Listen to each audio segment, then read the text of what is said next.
Olimpijski čas uglavnom se organizuje tokom školske godine. A za vreme raspusta pravi se pauza, osim ako deca žele aktivan odmor. A to je bio slučaj sa polaznicima kampa Mi možemo sve.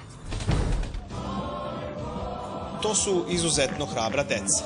Lečena su od malignih bolesti i važno je da imaju što kvalitetniju rehabilitaciju. Kamp Mi možemo sve organizovalo je udruženje Čika Boca u selu Belotić. Nalazi se kod Šapca na putu za Valjevo i Olimpijski komitet Srbije sa zadovoljstvom je organizovao olimpijski čas. Kroz igru i druženje učesnici su mogli da saznaju nešto više o olimpijskim vrednostima, kao što su radost igre, fair play, poštovanje, izuzetnost i jedinstvo duha, tela i uma. 3, 4, sad! Fair play! U udruženju Čika Boca smatraju da je kamp efikasan model za smanjenje straha i anksioznosti kod dece sa malignim bolestima. Kroz brojne aktivnosti oni uče da budu nezavisni, opušteniji i da bolest ne shvate kao ograničenje i prepreku.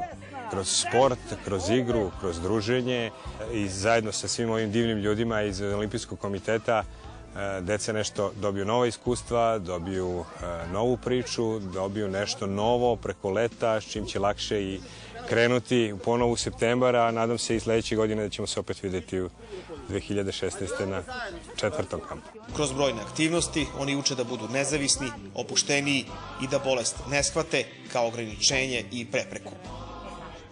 Svi učesnici olimpijskog časa dobili su diplomu, a Olimpijski komitet Srbije iskoristio je priliku da udruženju pokloni sportske rekvizite za buduće kampove. Olimpijski čas realizuje se u saradnji sa ambasadom Sjedinjenih Američkih Država i partnerom Međunarodnog olimpijskog komiteta, kompanijom Coca-Cola.